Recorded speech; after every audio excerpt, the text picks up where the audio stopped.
There we are. So as the meeting is now recording, I will take the sederant for the Financial Resources Scrutiny Forum on Thursday, the 11th of November. Councillor Brogan, I see you are here. Do we have Councillor Buchanan? No. And Councillor Kalikis? She's apologies are in. All right, thank you. I see we have Councillor Donnelly and Councillor Ferguson present. Councillor Holford? No. And Councillor Lennon?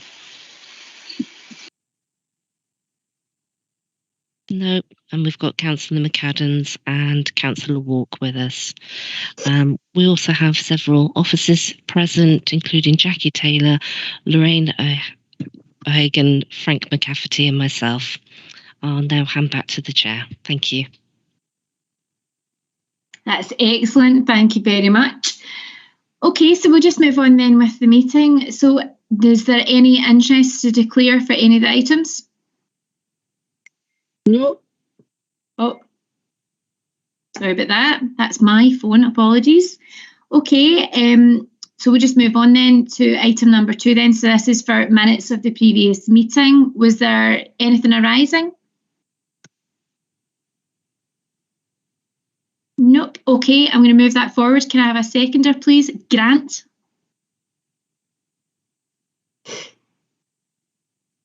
Yes, happy to second. Excellent, thank you. Okay, so we'll just move on then for our items for monitoring. So the first report that we're going to go through is pages 7 to 24, and that's the capital budget monitoring. So this is your general fund for your capital programme. So I'll just hand that over to you, Jackie. Thank you, Chair. So as Chair's explained, this is our capital budget monitoring for this financial year, taking us up to the 10th of September. Section 4, we summarise that for this year we have a programme of £83.5 million, and that includes adjustments that were approved by the Executive Committee last week. We'll cover them in a second in the appendix. At section 4.2, we make reference to the audiovisual equipment in the committee suite project, and due to issues in obtaining supplies, it's now expected that that project won't complete before the end of February. Section 4.4 gives us a position statement as at period 6, and spend to the 10th of September is £20.1 million, slightly over where we expect it to be due to good progress. If I take us to the appendices, on page 10, we have Appendix A, which is the adjustments to the capital programme that was approved at the Executive Committee, and they are there for your information, mainly around additional projects or spend being added to the programme and some slippage in housing and technical resources and in social work. Appendix B, which is on page 12, shows a summary of the capital programme across resources. And in more detail on Appendix C, on page 13, you can see each of the services, their budgets and their actual spend on the right-hand column. Appendix D on page 14 breaks the funding for the capital programme down. And as I always report, the majority of the funding for the capital programme is through borrowing and through grant from the Scottish Government. On page 15, we start our physical progress update, and I'll pass over to Frank for an update.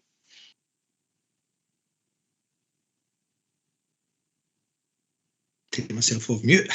Thanks very much, Jackie. Thanks, Chair. The physical update, there are no projects behind programme at this point, so we're making progress through the programme as expected at this time. I don't think I was going to say anything else. Thanks, Chair. Is that you? You're grand. That was short and sweet, Frank. Okay, I'll welcome any questions. Okay, I can see a hand. Grant, on you go.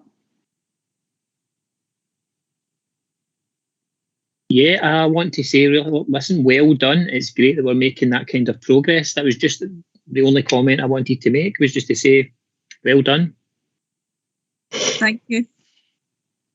Thanks, Grant. That's much appreciated. I say that on behalf of Frank. Okay, that's smashing. So thanks very much. So we'll move. Well, before we move on to the next item, we'll look to pass that paper. So have I got a wee seconder? Jared? A second, yeah. Yes. I'm just here to keep you on your toes, make sure everybody's still awake. Okay, that's perfect. We'll move on to 3B then. So this is the pages 25 to 30, and this is the Housing Capital Programme. So I'll hand it back over to you, Jackie. Thank you. So same period that we're covering here, but this time it's the Housing Capital Programme. Section 4.1 reports that the capital programme for the year is just over £79.6 million, and spend to date is shown at section 4.4, and we've spent £31.6 million this year, which is an underspend of £141,000. For that size of programme, that isn't a great concern.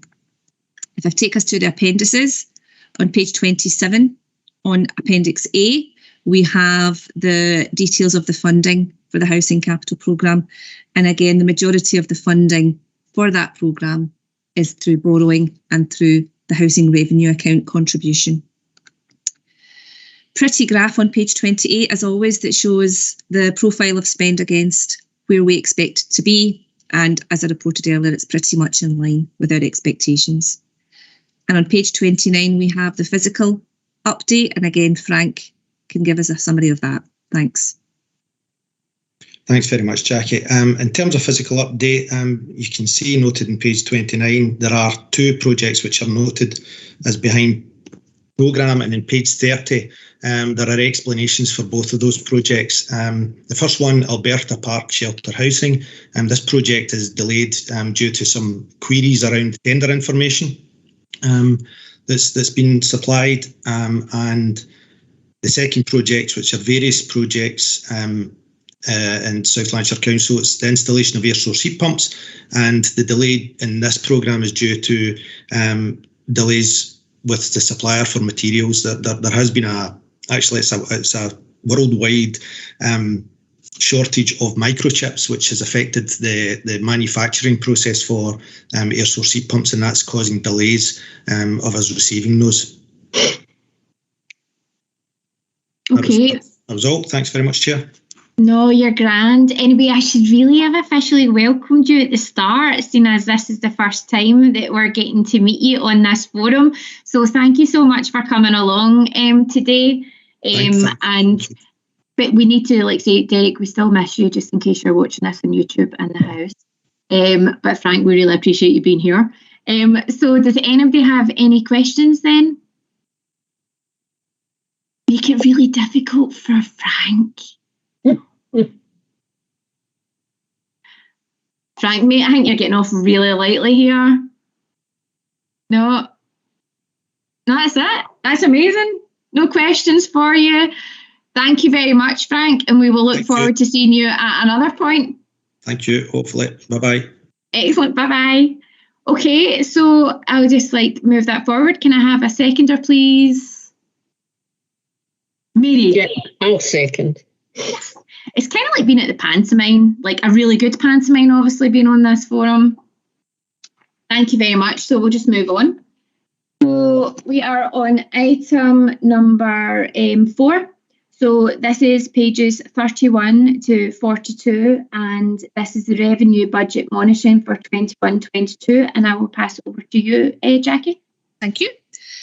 So now into revenue. So covering the same period again, so we're still up to the 10th of September here. As always, the report is broken down over 2 bases, position without COVID and then a position on COVID. So firstly, at section 4.1, we're covering the position excluding COVID spend, and we're reporting an overspend of £120,000 if we exclude COVID spend. That's in relation to social work resources. It's around children and families, as we've been reporting up to date anyway. It is a reduced position from the last time we reported, as we've carried out some work to review which costs should be attributable to the pandemic rather to the general services side. There's a bit more on that in a second. Section 5 is where we cover the spend on the pandemic. And since the last report, we have done a bit of an update on what we expect our costs to be this year. Firstly, in relation to social work resources and children and families and education, as they also contribute towards the children and families agenda, there has been an increase in our expected costs, £1 million in education and £950,000 in social work. As I've mentioned before, these relate to residential, school and external placements and fostering and adoption placements. These costs are due to breakdowns in family situations as a result of the pandemic, and it's something that's been seen across the country. It's not just a South Lanarkshire issue, obviously. Because of the nature of these placements, they're unlikely to be temporary, and we know that these placements can be very expensive for one individual young person. Offsetting those extra costs, we've also had a look at our expectations for South Lanarkshire Leisure and Culture. Initially, we were estimating a shortfall in their position of £5.4 million for the year. That was an early estimate, and those figures have now been reviewed because of obviously the changes to things like social distancing requirements. And we're now expecting a better position for South Lanarkshire Leisure, that only a shortfall of £3.9 million would be expected. We will keep an eye on that, because that obviously depends on people going back to venues and to leisure centres and the income that's available there. Section 5.3 summarises some additional money that we've had in relation to COVID. There's money in relation to Tenant Hardship Fund. There's money for family pandemic bridging payments that the council makes. There's some money for administering those particular payments, and also administration costs for the extension to the local self-isolation outbound calling service that the council also undertakes. And at section 5.4, there's a little summary of all of the COVID funding that we have and how much we're expecting to spend this year. So in summary, we have 59.6 million of COVID funding. 27.4 of that is for specific things like education recovery, and we have to spend it on that. And that leaves 32.2 million for other COVID pressures. And at the moment, we're expecting for this year, we will spend around £18.6 million. That will leave the balance of funding available for next year to spend on COVID. There's a nice little summary at section 5.6 at table 1, which shows the spend on the pandemic to the 10th of September. So we've spent £14 million of our estimate so far this year. There's some information around social care from section 5.7 for the next couple of sections. This is really in line with what I've been reporting before, that costs in relation to adults and older people are being met through what we call the mobilisation plan, which is funded separately by the Scottish Government, and that'll continue for the rest of this year. What we don't have yet is any indication that there will be a mobilisation plan for next year. So the cost that we're incurring in relation to adults and older people this year, if they recur into next year, will have to be funded. And at the moment, there has been an announcement of additional funding for social care and for health, but it's unclear on whether that is expected to fund the recurring costs from this year or it's for additionality.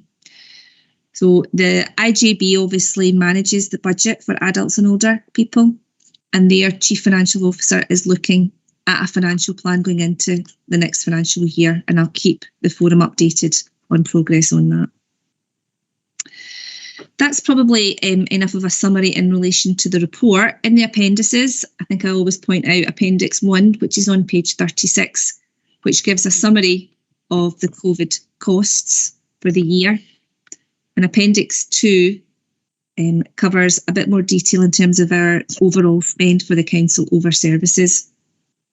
Appendix 3 I always find very interesting because it actually gives a breakdown of all of the spend that we've made in relation to the pandemic, and that starts on page 39 and is there for your information. Page 42, stuck at the end of the report, is Appendix 4, covers the housing revenue account, and that's breaking even at the moment. So that's probably all I would say on that paper. Happy to take any questions. Thanks, Chair. That's perfect. Thanks very much. Okay, I'll just open it up for questions then.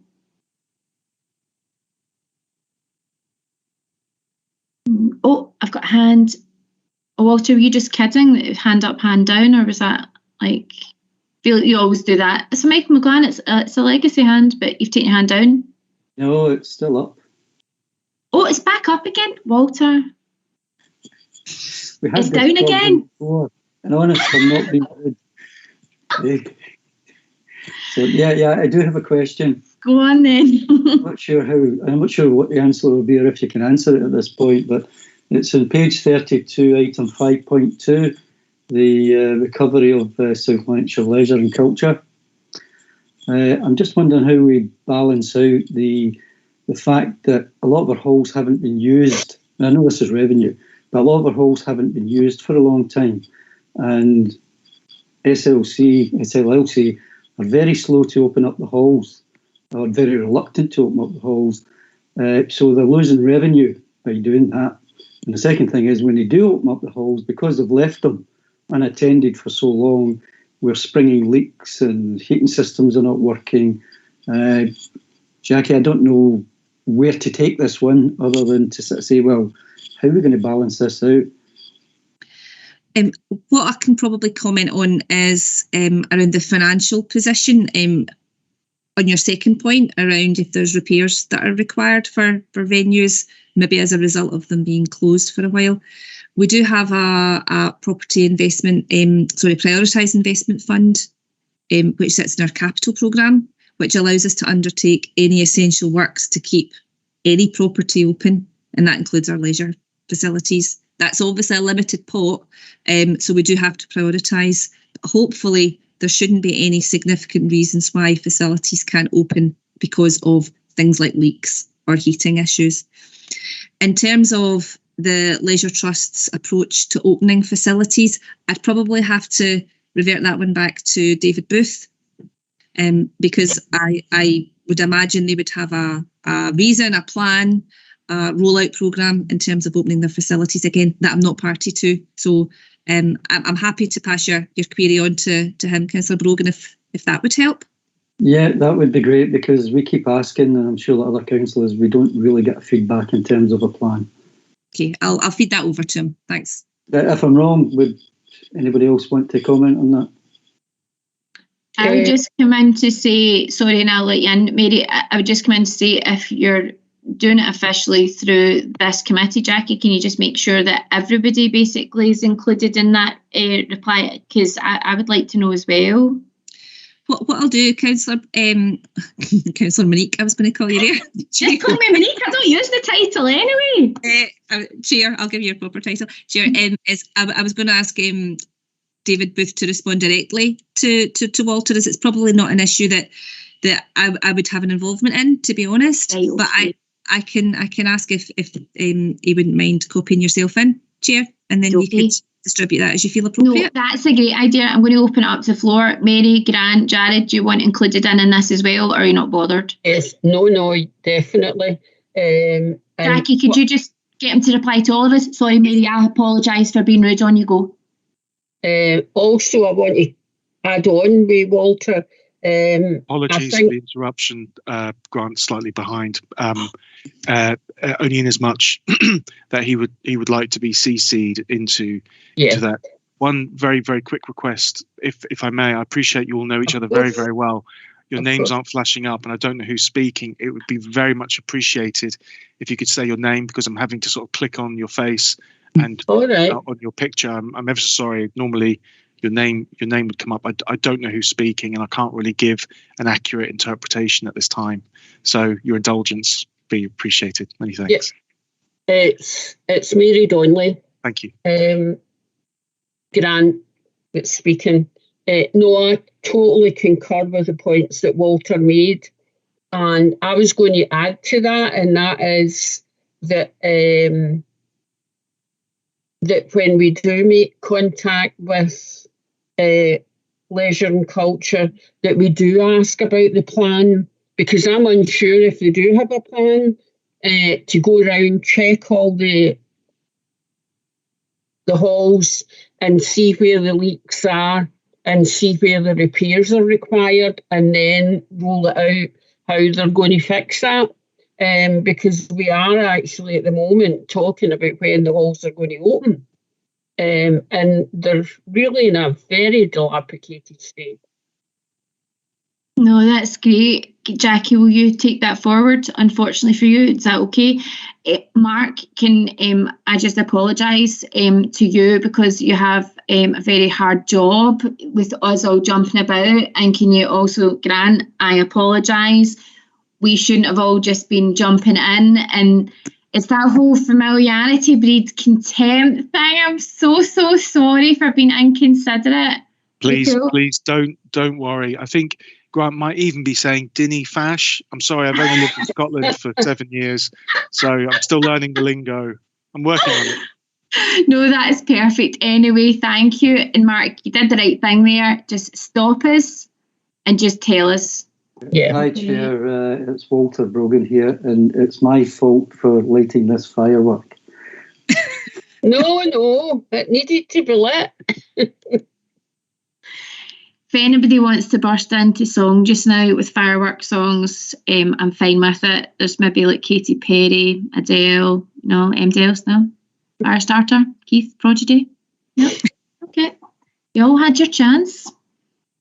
Okay then, so any other questions for that paper? Oh, the cat had something to say. Sorry about that. Okay, can I ask for a seconder? Who have I not had one from? Walter. Yes, it's Walter. I'll second that. And thanks, Jackie. Sorry for my cat being noisy. So, okay then, so we'll move on then to item number 5. So this is on pages 43 to 106. Lorraine loves going through this. So this is the revenue budget monitoring. So this is a detailed resource analysis, and then I'll just hand it over to you, Lorraine. Thank you very much. So it's Lorraine speaking, and I'll take you through paper 5 on the agenda. The paper starts on page 43, but the details are shown in the appendices, and Appendix A starts on page 45. The position for community and enterprise resources as at the end of period 6 is 2.265 of an overspend. There are only 3 new variances to highlight to members this period, and the first of those is on page 47, and that's computer equipment purchase. We have a £42,000 overspend. That's all within fleet, environmental and project service, and it's mainly due to environmental services, systems support and maintenance costs being higher than anticipated. The next variance is at the top of page 48, and that's in supplies and services again, in materials, £104,000 of an overspend, most of it again within facilities, streets, waste and grounds. And that overspend reflects an increased level of bin purchases due to the high demand for replacement bins, and also bins required for new housing development. And those costs are partially offset by an over-recovery of income in relation to the sale of the bins. And the final variance within the resource is on page 50, and that's within payments to contractors. We have a variance in the road service, and the overspend there, 55,000, is mainly due to an increased level of subcontractors being used due to staff turnover experienced during the year, and they've also had to incur specialist works. And that's all for that resource. Thanks, Chair.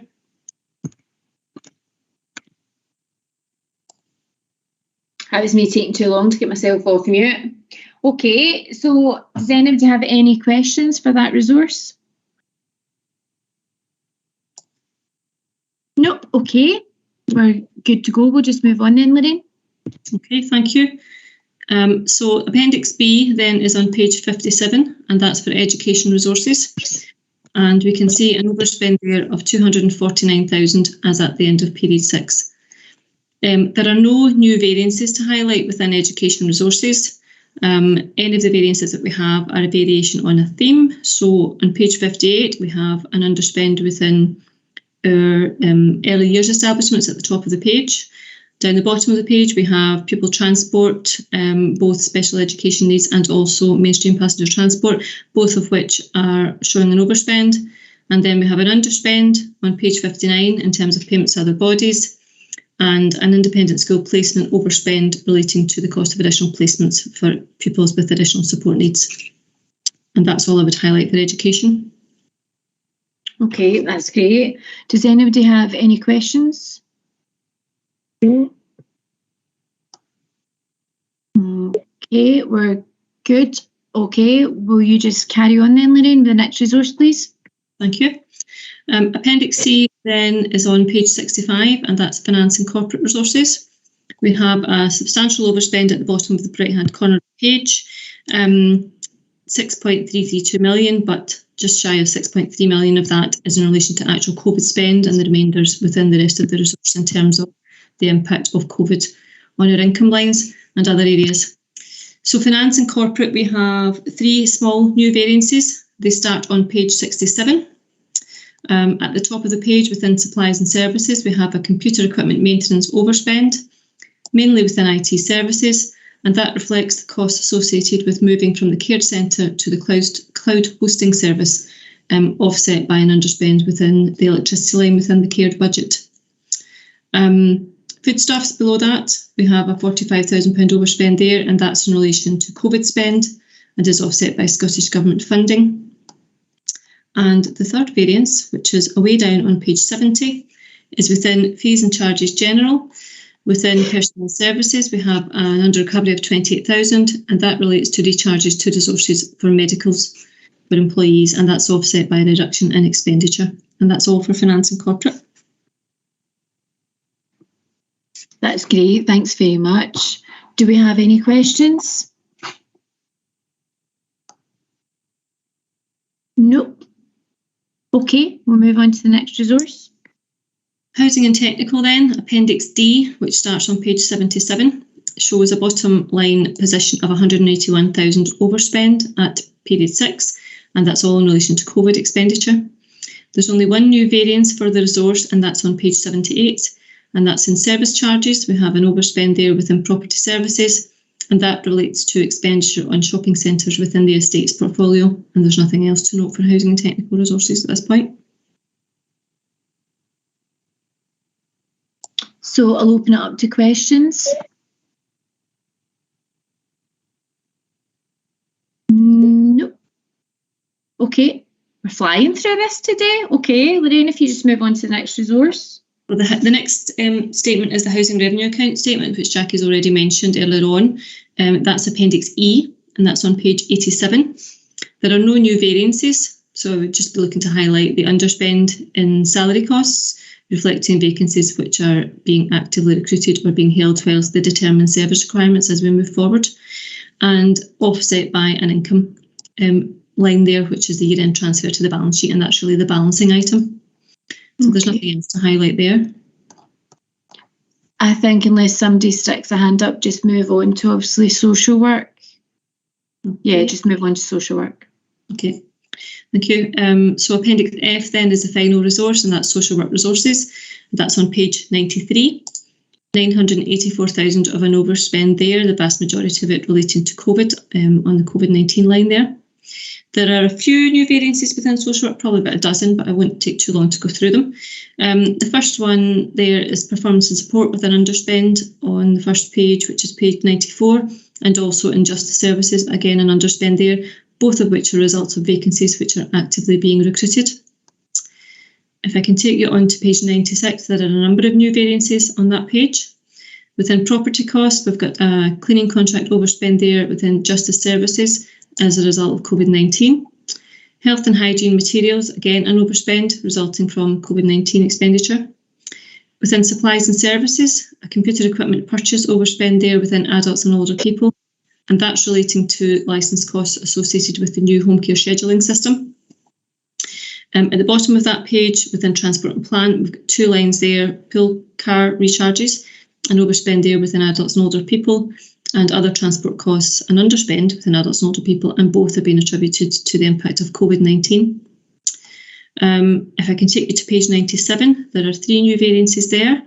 So payments to other bodies, we have within social work for foster parents, an amount attributed to COVID-19.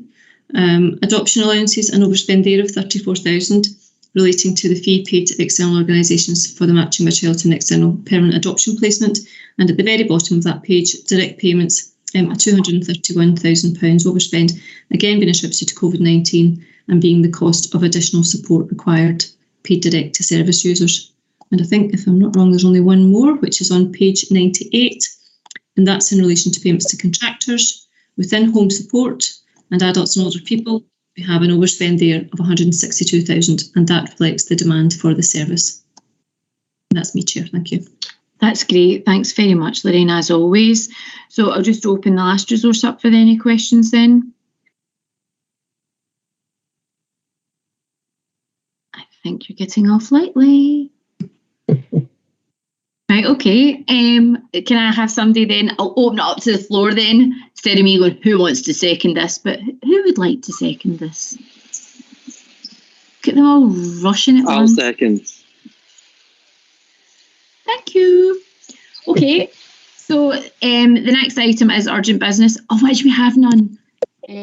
So I'm going to thank everybody for their attendance, and if I could ask the clerk, for probably the first time when I've ever been doing this meeting, to actually stop recording. So I think that I should get some sort of round of applause for being able to read this time. It was in big bold letters, by the way, in red.